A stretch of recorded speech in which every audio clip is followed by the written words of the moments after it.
Baik, Assalamualaikum warahmatullahi wabarakatuh para Diana. Pertama sekali saya nak ucapkan tahniah sebab happening saya induksi menari apa semua. Memang saya kata untuk tahun lepas memang layak lah untuk cemerlang. Tapi kena ingat kecemerlangan untuk fasa 1 dan fasa 2 berbeza. Kalau intensiti yang kau buat ketika fasa 1, kau ulang fasa 2, dia tak dapat cemerlang. Dia cuma dalam line B+. Sebab increment daripada fasa 1 kepada fasa 2 dari segi portion, percentage markah tu dia berbeza. Masa kena build up lagi dari segi creativity, dari segi apa. So far saya tengok awak punya RPH memang sangat sesuai. Tapi pada masa yang sama, walaupun dia ideal, tetapi perlu juga penambahbaikan. Bukanlah maksudnya kalau saya kata bagus tu semuanya bagus. Ada beberapa perkara yang kita akan detail satu persatu lah. Pertama sekali,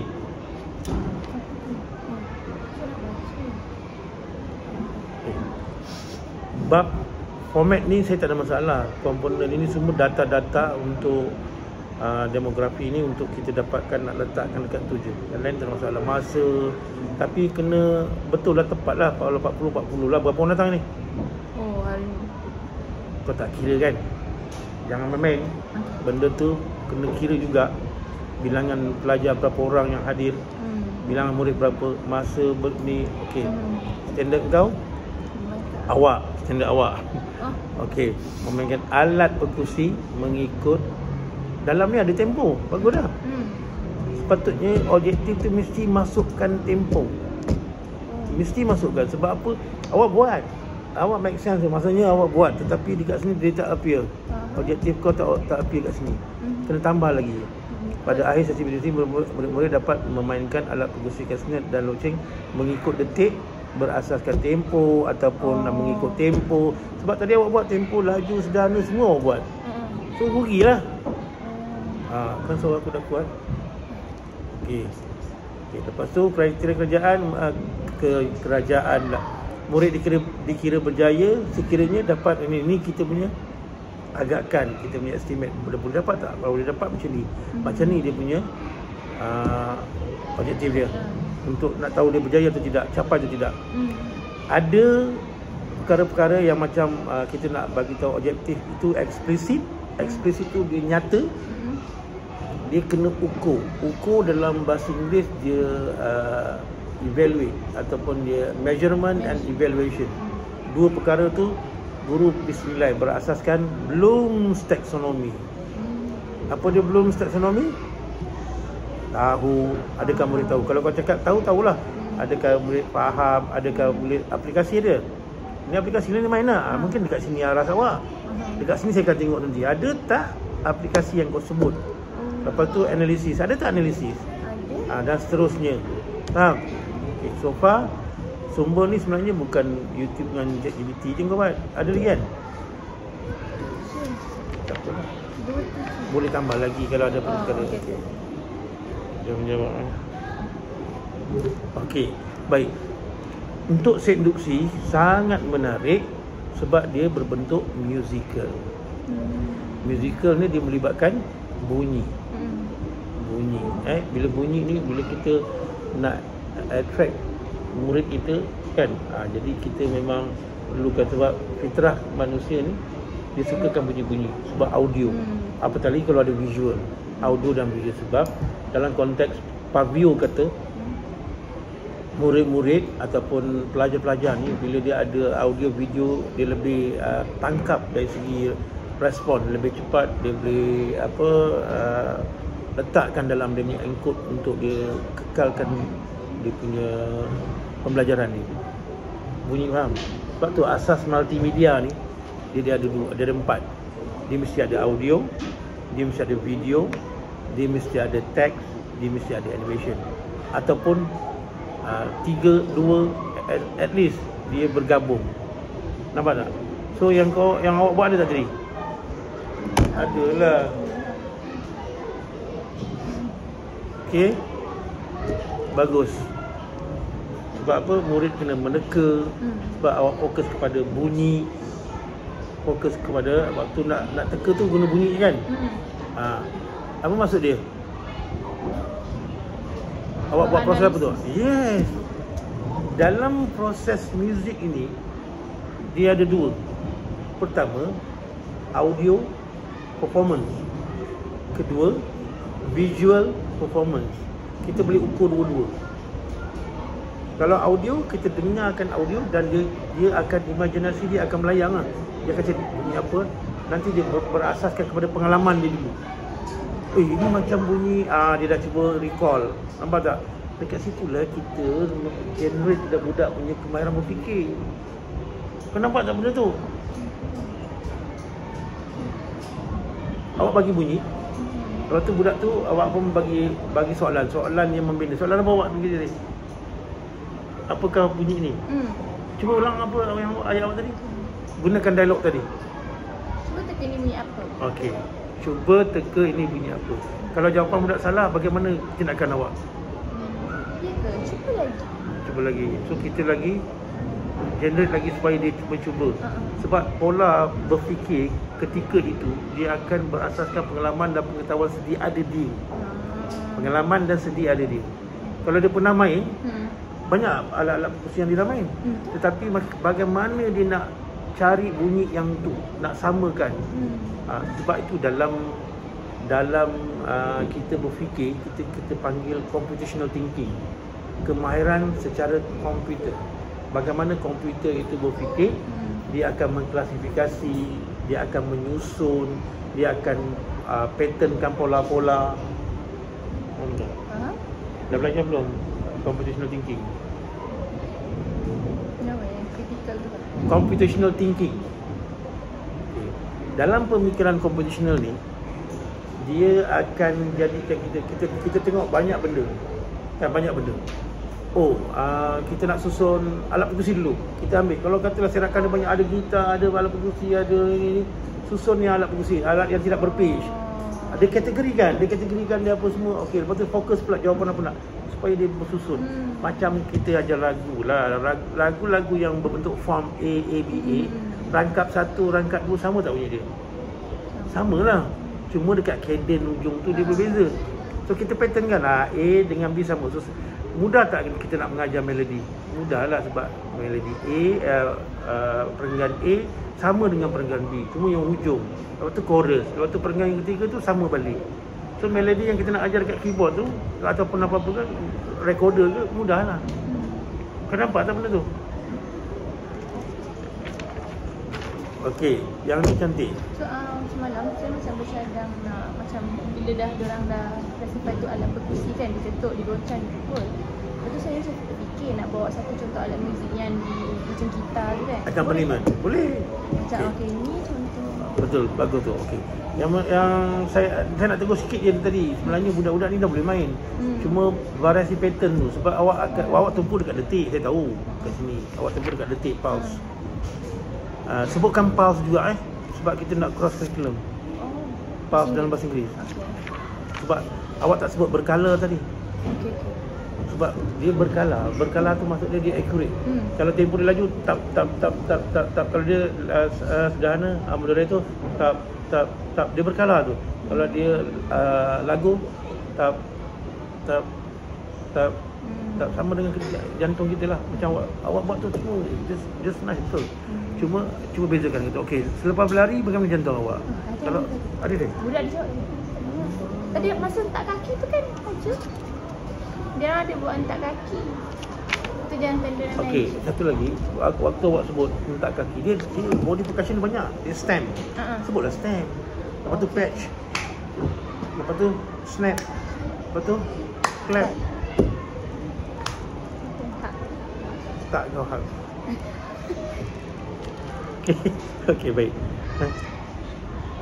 Belum lagi? Belum lagi? Belum. Okey, sikit lagi. Okey. Detik ni sebutkan perlu sebut berkala. Berkala lah. Berkala ni apa pun dia divide dia punya masa tu Sama. dia relatif. Relatif tu maksudnya dia ikut kalau speeding dia laju, dia tap. Antara tap dengan tap tu dia sama je kelajuan. Kalau dia moderator tap. Daripada satu tap tick ke satu tick tu, tick yang tu dia punya masa delay masa sama tu. Berkala, sebut berkala. Okey. Murid menepuk mengetik lagu Papaku Pulang yang asli. Apa maksud dia asli? Asal. Okey. Kau dah macam orang Indonesia ni. Asli mana? Okey, lepas tu seterusnya murid menghentak kaki dan buatlah sini stamp. Sebab kita belajar dalam Dalcruise ataupun dalam off body percussion tu dia sebut stamp, patch, snap, buat dalam kurungan untuk kita punya ni. Papaku Pulang bertempoh cepat tu letaklah, kenalkan juga sama ada awak nak kenalkan dia apa, laju apa lagi, cepat apa lagi, tempoh yang cepat, terminologi term untuk tahun 3 ada tak dalam tu?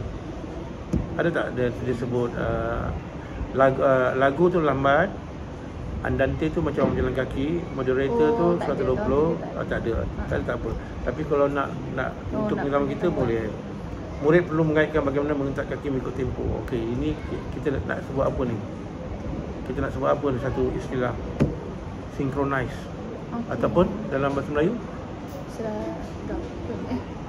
synchronize. Cari nanti okey. Sini sangat menarik. Nanti saya akan jadikan contoh untuk saya nak bagi kursus kepada pensyarah-pensyarah yang Terima kasih.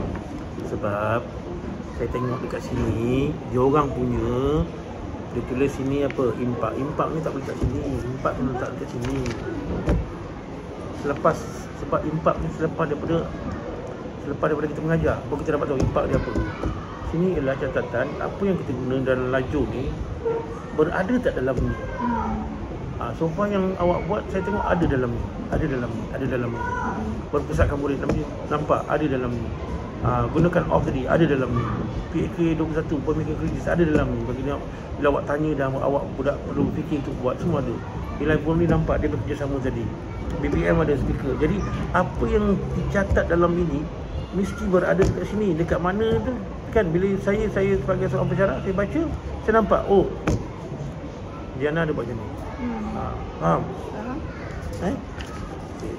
Satu lagi sini, aktiviti 3. Okey, yang ni cantik lah. Ini murid dibagikan kepada, ini kaedah kumpulan. Kaedah kumpulan awak strategi ni apa? Kaedah kumpulan. Cari kaedah kumpulan siapa yang buat. Dekat sini awak buat tak ketua? Buat. Siapa dia ketua tadi? Dia akan jadi ketua. Satu kumpulan 6 orang, berapa? 6, 7 orang. Ada ketua. Itu dia baik rezeki tu. Interaksi sosial. Engkau ingat? Kau pula. Awak ingat awak bercakap dengan budak, semua budak tahu ke? Awak ingat lara bahasa awak yang guna budak tu sama ke? Sama. Ada yang budak cerdik, ada sederhana, yang lambat. Yang lambat, yang slow inilah dibantu oleh rakan-rakan tadi. Ketua dia tadi yang bantu. Itu yang tadi Cikgu Diana katakan buat ni. Buat macam ni lah ni. Kau tak perasan ke? Saya rasa dah bulan kali aku bagi tahu kau. Betul? Cikgu. Bila bagi tahu kau? 2 tahun. Lepas tu saya berharap sangat ada satu daripada Webster ataupun Torrent tadi. Tapi nampaklah sikit dekat sini. Cuma mana tadi? Bukan off tu, bukan off ni method daripada music, Kodak, Dalcruise apa. Kan Torrent dengan Webster tu creativity. Sorry. Maaf. Yang ditambah baik. Sekejap lagi. Ambil lagi. Okey. Yang ni sangat bagus ni, saya sangat suka. Saya beberapa kali saya dah bagi tahu dia orang. Persembahan akan dinilai oleh murid sendiri. Ya, itu sangat penting. Awak gunakan emoji tu pun dah cukup. Cuma kena bagi tahu emoji suka tu apa dia punya penilaian ni. Indikator dia apa? Emoji tu. Kenapa suka? Sebab ikut detik lagu dan seragam. Sebelum tu kita kena terang kat budak. Nak bagi emoji ni awak kena pastikan dia ni kau ada terang ni. Ada? Dia dah faham? Oh tadi dia dah kacau.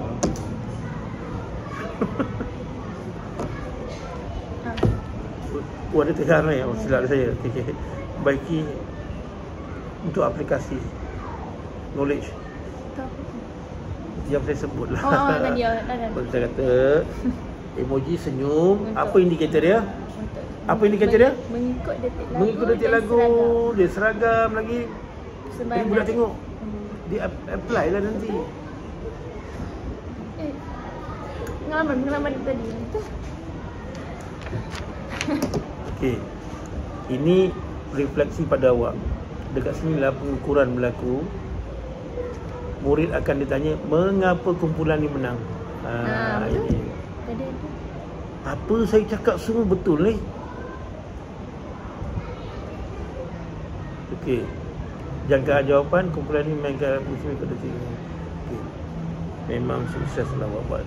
Cuma ada beberapa perkara yang awak sebut tentang tempo. Awak sebut tentang tempo tapi objektif tak ada. Okey. Masukkan ni.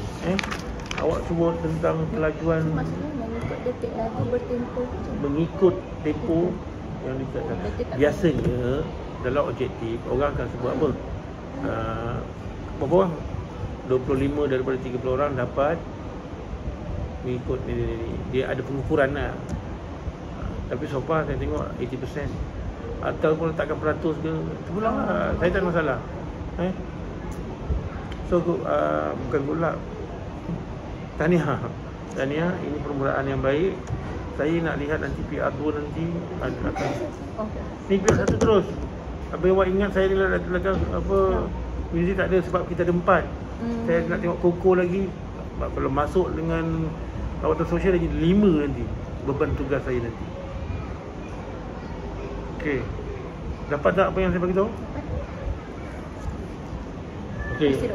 Soalan sebelum kita tutup. Soal saya satu soalan. Soalan saya menarik atau spesifik lah soalan itu umum. Memanglah menarik. Benda awak dapat build up. Dari segi penyampaian saya. Okey. Ini saya lihat kawalan kelas memang support lah. Awak boleh kawal. Nampak ada sifat keibuan. Awak sentuh pelajar tadi saya suka sangat. Saya dah cakap dalam kelas daripada awak semasa berapa saya tak ingat lah. Saya kata sentuhlah budak-budak ni. Sebab waktu dia kecil ni kita boleh sentuh. Dah besar dia tak boleh sentuh. Awak tak bila awak letak bahu. Buat betul pun. Rasa dia berbeza tau. Tapi jangan memilih. Kau pilih yang budak-budak yang pandai, yang cerdik je. Maksud saya macam itulah. So kita sebagai guru tak mau ada perkara-perkara yang orang kata double standard. So apapun peradannya, tahniah. Ini permulaan yang pada saya baik. Belum sangat baik lagi sebab ada perkara-perkara yang masih lagi perlu awak tengok nanti. So tak nak melengahkan masa lagi, ada 2 minit untuk si Putri. Jadi saya tutup untuk ini. So Assalamualaikum warahmatullahi wabarakatuh.